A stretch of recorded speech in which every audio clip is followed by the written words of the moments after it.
Welcome to Odd Autos. This is Custom or Classic.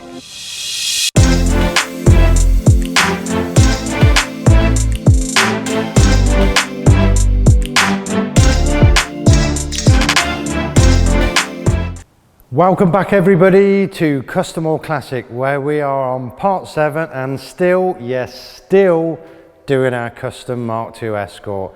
In this episode we're going to make a start on that 5-cylinder engine, but first we need to make a good workbench to build it on. So let's get cracking. Alright then Keith, we need to make this workbench. Yep. So these are the bits that we cut off, well, the blacksmith lads come up and cut off and lowered down when we were building the unit. They're in 4.5 metre lengths, I think. Yeah. We need them cut into 3 metre by 1 metre and then some legs, I think. The only problem is, there you go mate, might take you a bit of time, but I'm sure a man of your calibre will get, you know, straight through that, no problems at all. What can I say? I'll leave it with you. Overtime.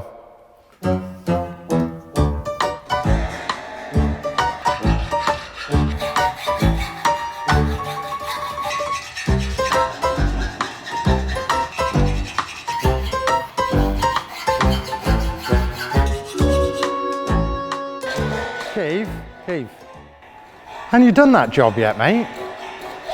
Hang on a minute. Thinking about it, the blacksmiths have got a big saw around the corner, so we could go and use theirs. You're looking a bit red. You all right? Whoa!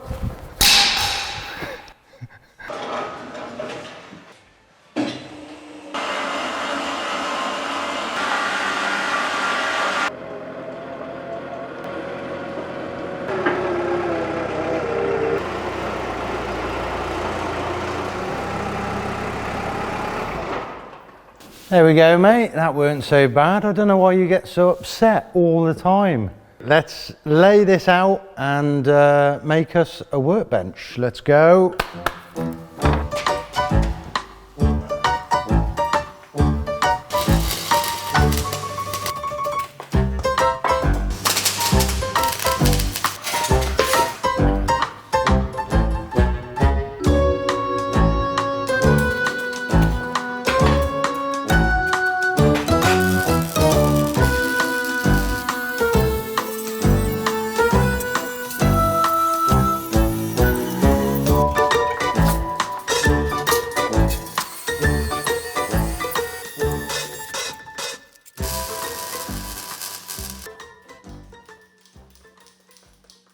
Check out my lovely new workbench. We built this thing so heavy it can take 1,000,000 tons. 6-wheel drive. Built-in testicle remover. Right, let's go down the body shop and get the engine. Mush, Keith. Right everybody, let's start getting serious. Now we've got our engine up here from the body shop. If you remember, we took it out of our Focus ST. It's the 2.5 5-cylinder turbo engine. So looking at this, there's 3 main things I can really see before we can get it into our Mk2. One being the gearbox. In the Focus, it sits in the engine bay left to right, so this is a front-wheel drive gearbox. The second being the sump. The problem with that being is the front cross member and steering rack is actually going to fit about here where this sump is. So hopefully the way of getting around this sump is I've gone out and bought a sump off a Volvo 960. So in the 960 it had a 6-cylinder engine, which is basically the same block but with 1 extra cylinder, and here it is. So you can see it's thinner there, so it's got the room for the cross member in the steering rack. So hopefully I'm going to use the front half of this sump and try and weld it onto the back half of that sump. The third thing, weirdly on these, the alternator is driven off the air-con pump. So the engine crank drives the air-con pump and then that drives up to the alternator. Now, we're not going to have air-con in our car, so we need to get rid of that and work out a way of mounting that alternator sort of forwards or in some way that the bout comes straight off the crank and goes to that alternator. But the first thing we're going to do today is the gearbox. And we need to fit a rear wheel drive gearbox, so what I've got is one out of a Mazda RX-8.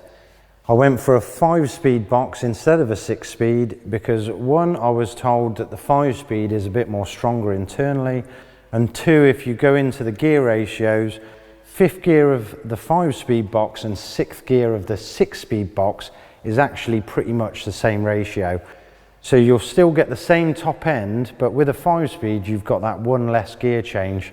Also, we've got the RX-8 prop shaft here. Now, it's a carbon prop, so we can't cut it down and weld it. But what we can do is cut the end off, and when I send it to a local place that makes props, he can use that end and make a custom prop shaft for us. So to start joining this RX-8 box to this engine, I managed to find a group on Facebook called RX8 Gearbox Adapters UK. Now, the chap on there that owns the site, Jonathan, he makes adapters for most engines going. So you can get Crossflow, Pinto, Zetec, Duratec, EcoBoost, most of the Vauxhalls, Toyotas, BMWs as well. And it's a straight plate that will fit onto this block, hopefully. It uses the same starter motor as original, so we can keep the original flywheel. And then I think we've got to mill down the bell housing of the RX-8 box, and that bolts up to this side of it. For the clutch, we're going to use the Ford flywheel and the Ford pressure plate, but the Mazda friction plate. And also, there's another person on the RX-8 adapter site that makes internal eccentric slave cylinders. So we can get rid of the original clutch arm and external slave cylinder and run the hydraulic pipe straight into the box and straight to the clutch. So he makes this kit with different size spacing shims, so we can get the exact distance we need when we're fitting this gearbox. So that's the three main things we've got to do before we get this engine into that Escort. I'll go into more detail along the way as we're going along, but yeah, first we're going to start on getting this gearbox on. Right, let's get cracking.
Okay, so we've removed the gearbox and the flywheel and clutch, and here we have our adapter. So this is the moment of truth. I know the starter motor goes there, so that should be about there. We've got these two dowels. See if it lines up. Where are we? There we go. And it actually lines up apart from down here. So we've got the two dowels here to line this up with the engine, but these two little lugs here are the dowels for the gearbox, and there's a bit sticking out the back and it's just catching on the bottom of the sump. Now we're not going to use that sump, well, we might use the back of it, so I'm just going to cut out that little section so it will go on a bit more flush, and then we'll have another go. Right, let's get the grinder out.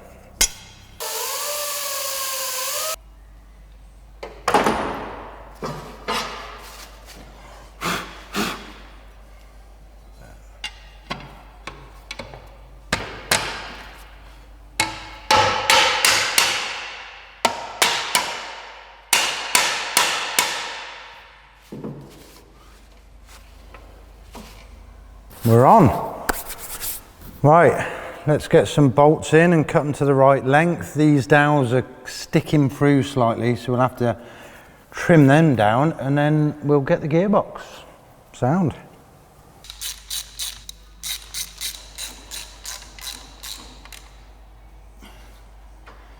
Yeah, we'll just have to take the tip of some of these bolts off as well, just to get it nice and flat for that gearbox to sit up against it. But it's looking all right. Well done, Jonathan.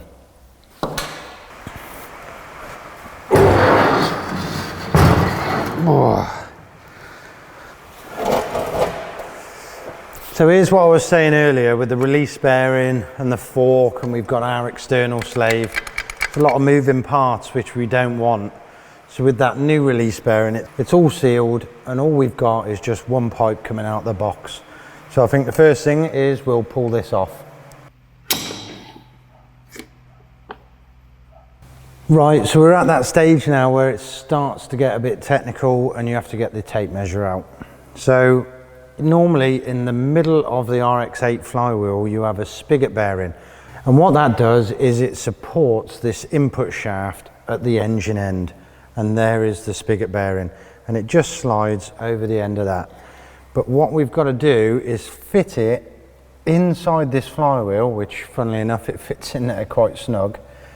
And then next we've got to make sure that when this gearbox is on that engine, this piece of the shaft is inside that spigot bearing, because otherwise you do have a slight bit of play in it. So what we're going to have to do is get it up against that engine now, and then try and see in there somehow to see if that is in there. Right, let's offer it up. Right, come on then, Keith.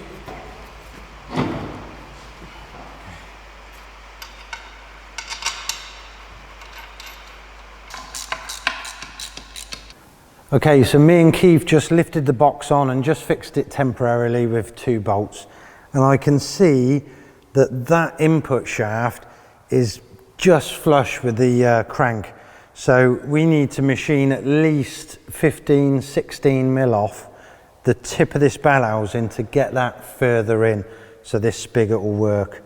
So we'll strip it back off. I'll have to take this bell housing off or find some way of machining that down. Trip to the engineering place, I think. Right, let's strip it down.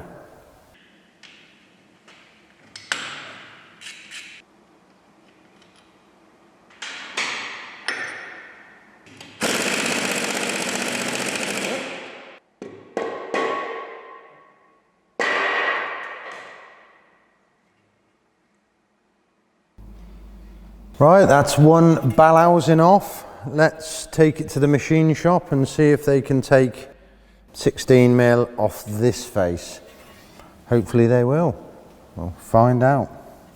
Right, we've got our bell housing back from the machine shop. They ended up taking 15 mil off it because that's about the maximum we want to take off this bell housing. I've pre-cut the holes for the crank position sensor and starter, so they'll both fit on, and also, and a totally added bonus, the Ford friction plate fits straight on our RX-8 input shaft. How lucky is that? So that means I can use the flywheel and the entire clutch pack out of the 5-cylinder engine, and our box will go straight on. That never happens, does it? Right, there's one thing left to do. Let's get the bell housing back on this gearbox, and me and Keith will lift it back on.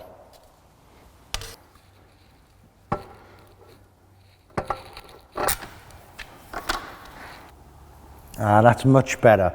So now that spigot bearing can fit in there nice, and the input shaft's going to be in the middle.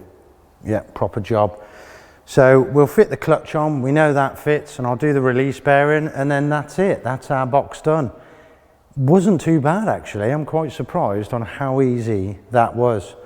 Join us next time on the engine build part 2, where we'll be modifying our sump so it will fit our Mk2 Escort. So that's all from me today, and I will see you again.